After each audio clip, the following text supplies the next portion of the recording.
आता रात्रीचे 1 वाजले होते. पहाटे 4 वाजता उठल्याने वैद्य हिला चक्करल्यासारखे होत होते. तेव्हा तिची सासू तिला म्हणाली, "सुनबाई, तू कंटाळली आहेस तर मग माझ्या मुलाची काळजी कशी घेशील?" वैद्य ही म्हणाली, की "आई, मी घेईन त्यांची काळजी." तेव्हा तिच्या सासूबाई म्हणाल्या, की "आता मला पण झोप येत आहे आणि खूप थकवाही जाणवत आहे. त्यामुळे मी घरी जाते."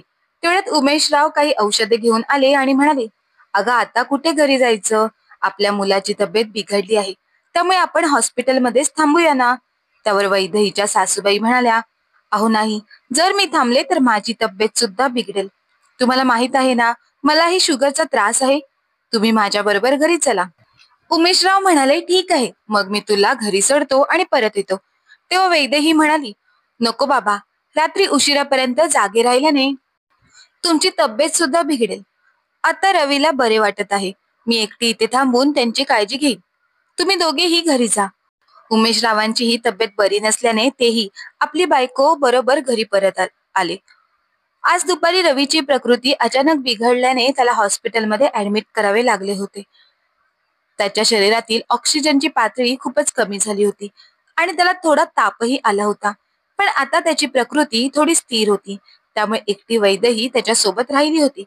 घरी पोहोचताच सासूबाईंनी तिला फोन केला आणि म्हणाल्या, "सुनबाई, मी पाहत होते की तुला झोप येत होती. मला कळत नाही की तू कशी बायको आहेस. तुझा नवरा आजारी आहे तरी तुला झोप कशी येऊ शकते? तू त्याची नीट काळजी घेशील ना?" सासूबाईंचे असे बोलणे ऐकून वैदेहीला खूप वाईट वाटले. त्यावर ती म्हणाली, "आई, मी पण एक माणूस आहे, मला झोप येत असेल, पण मी माझ्या जबाबदाऱ्या चांगल्या प्रकारे पार पाडेन. तुम्ही शांतपणे झोपा." सासूबाई म्हणाल्या, "मला माहित नाही तू कसली बाई आहेस. जिच्या नवऱ्याची तब्येत एवढी बिघडली आहे ती शांतपणे कशी जगू शकते. अशा परिस्थितीत काळजीने तुझी झोप उडायला हवी होती. पण तू तर झोपेबद्दल बोलत आहेस. काहीही असलं तरी चूक करू नकोस. आम्ही सकाळी भेटायला येऊ." "बरं ठीक आहे, मी फोन ठेवते." सासूबाई तिला धमकावत होत्या जसे काही वैदेहीला रवीची पर्वाच नाही असे त्यांना वाटत होते. सासूबाईंचे असे बोलणे ऐकून वैदेहीचे डोळे भरून आले. ती विचार करू लागली की मला माझ्या झोपेवर नियंत्रण का ठेवता येत नाही. आता तिला स्वतःचाच राग आला होता की मी खरंच वाईट बायको आहे का. अशा अवस्थेत आपला नवरा हॉस्पिटलमध्ये पडून आहे आणि मी झोपत आहे. संध्याकाळ झाली तेव्हा तिला थोडी भूक लागली होती. त्यावेळी सासऱ्यांनी कॅन्टीन मधून जेवण आणून खायला दिलं. हे बरं झालं. नाहीतर सासूबाईंनी टोमणे मारायला सुरुवात केली असती की नवरा अशा अवस्थेत पडून आहे आणि तुला भूक लागली आहे का. असो, ती रात्रभर बसून राहिली, पण तिने स्वतःला जागृत राहण्यास भाग पाडले. सकाळी तिला थोडी चक्कर येत होती आणि खूप भूकही लागली होती. रवी पण आता पूर्वीपेक्षा चांगला होता. नर्स वेळोवेळी येऊन ऑक्सिजनची पातळी आणि बीपी तपासत होती. हळूहळू सगळं नॉर्मल होत होतं. वैदेहीने सासऱ्यांना फोन केला असता ते म्हणाले, "सुनबाई, मी अंघोळ करून पूजा करून हॉस्पिटलमध्ये येतो. तू काळजी करू नकोस." काही वेळाने वैदेहीला पोटात भुकेचा त्रास जाणवू लागला. म्हणून तिने हॉस्पिटलच्या कॅन्टीनमध्ये जाऊन स्वतःसाठी समोसे आणि चहा आणला आणि रवीच्या खोली बाहेर बसून समोसे खाऊ लागली. तेवढ्यात तिच्या सासूबाई आणि सासरे तिथे पोहोचले. सासूने तिला समोसे खाताना पाहिल्यावर ती रागाने तिच्या जवळ आली आणि तिच्या हातातून समोसा हिसकावून घेत म्हणाली, "हे काय सुनबाई, इथे माझा मुलगा आजारी आहे, हॉस्पिटलमध्ये ऍडमिट आहे आणि तू समोसे खात आहेस. तू इथे फक्त जिभेचे चोचले पूर्ण करण्यासाठी थांबली आहेस का? तू एक चांगली बायको नाही आहेस. इथे तुझा नवरा ऍडमिट आहे आणि तू आरामात बसून समोसा खात आहेस. अगं, अशा वेळी तर खाणेपिणे तुझ्या गळ्याखालीच उतरायला नको." सासूबाईंचे असे बोलणे ऐकल्यानंतर हॉस्पिटलच्या बेंचवर बसलेल्या वैदेहीच्या डोळ्यात पाणी आले. तिला खूपच वाईट वाटले म्हणून तिने नाश्त्याची प्लेट पाठीमागे सरकवली. तेवढ्यातच तिचे सासरे पाठीमागून जोरात आवाजात म्हणाले, "मालती, तू हे काय बोलत आहेस? अगं, तू घरी आरामात झोप पूर्ण करून आली आहेस. सकाळी सकाळी तू पिझ्झा ऑर्डर केला होतास. तू घरी आरामात झोपून तुझ्या आईचं कर्तव्य पूर्ण करत होतीस का? त्यामुळे तू सुनबाईला एवढं ऐकवत आहेस? सुनबाई दिवस रात्र एक करून आपल्या नवऱ्याच्या सेवेमध्ये व्यस्त आहे. अशा वेळी तर तू जेवण बनवून हिला खायला घालायला हवे. पण वाईट वाटण्यासारखी गोष्ट ही आहे की सुनबाईला कॅन्टीन मधून समोसा घेऊन खावा लागत आहे आणि तू तर अशा वेळी सुद्धा बाहेरून पिझ्झा ऑर्डर करून खात आहेस आणि घरी राहून आराम सुद्धा करत आहेस. याचा अर्थ तुला तुझ्या मुलाची चिंता नाही का? सर्वात अगोदर तू तुझ्या मुलासाठी खाणेपिणे सोडून दे. सुनबाई तर त्याच्या आयुष्यात वर्षापूर्वी आली आहे. परंतु तू तर तुझ्या मुलाला 27 वर्षापासून सांभाळत आहेस ना, मग तुझे तुझ्या मुलावर प्रेम नाही का? उमेश रावांचे असे बोलणे ऐकून मालतीताई थोड्या शांत झाल्या. तेव्हा उमेशराव वैदेहीला म्हणाले, सुनबाई, तू अगोदर नाश्ता करून घे, तोपर्यंत आम्ही रवीजवळ बसतो.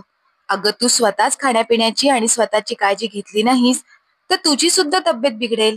आणि जर का तुझी तब्येत बिघडली तर हे सर्व कोण सांभाळेल?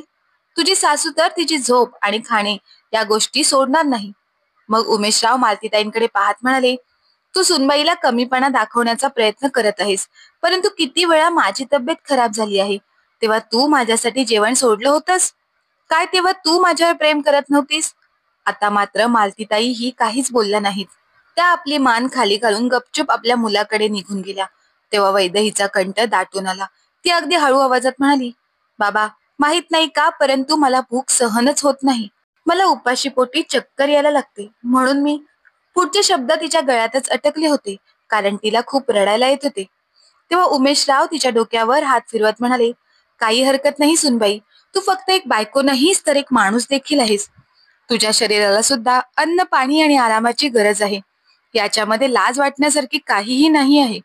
तुझी सासू जी एवढ्या मोठमोठ्या गोष्टी करत होती ती सुद्धा माझ्यासाठी कधी उपाशी राहिली नाही. मग ती तुला असं करण्यासाठी बोलू तरी कशी शकते? तू माझ्या मुलाची केवढी सेवा करत आहेस ते सुद्धा मी बघत आहे. वैदेहीच्या डोळ्यातून आता अश्रू वाहू लागले. ती म्हणाली, काही खाण्याचे मन तर माझेही होत नाही आहे, परंतु मला चक्कर येत आहे, म्हणून मजबुरी म्हणून मी कॅन्टीन मधून समोसा घेऊन खात आहे. मलाही चांगलं नाही वाटत की माझ्या नवऱ्याची तब्येत एवढी खराब आहे आणि मी बसून समोसा खात राहू. उमेशराव म्हणाले, हे बघ सुनबाई, या जगातील लोक खूप विचित्र असतात. छोट्या छोट्या गोष्टींवरून जज करण्यासाठी खूप लोक बसलेले आहेत.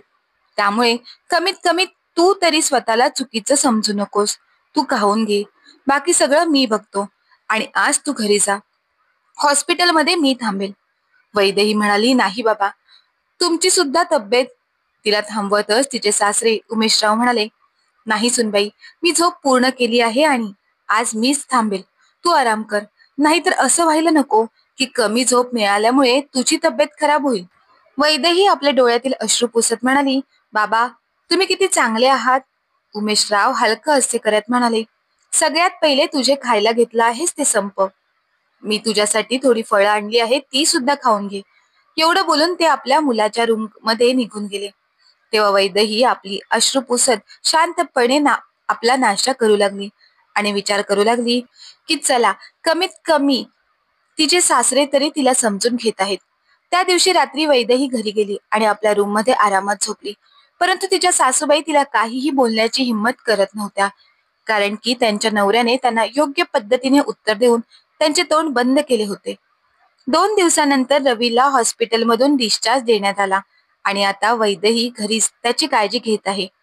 परंतु तिच्या सासूबाईंनी मात्र कानाला खडा लावला होता की त्या आता कधीच आपल्या सुनबाईला टोमणे मारणार नाहीत, कारण की जर त्या काही बोलल्या तर त्यांचा नवरा परत त्यांना 2-4 गोष्टी नक्कीच ऐकवेल.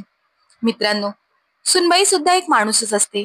त्यामुळे अशा वेळी जर तिला भूक लागली किंवा थोडा तरी ती आराम करत असेल तर त्याच्यामध्ये चुकीचं काय आहे?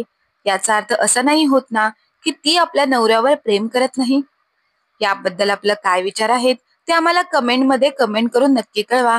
आणि जर का ही गोष्ट आवडली असेल तर गोष्टीला लाईक करा, शेअर करा. धन्यवाद.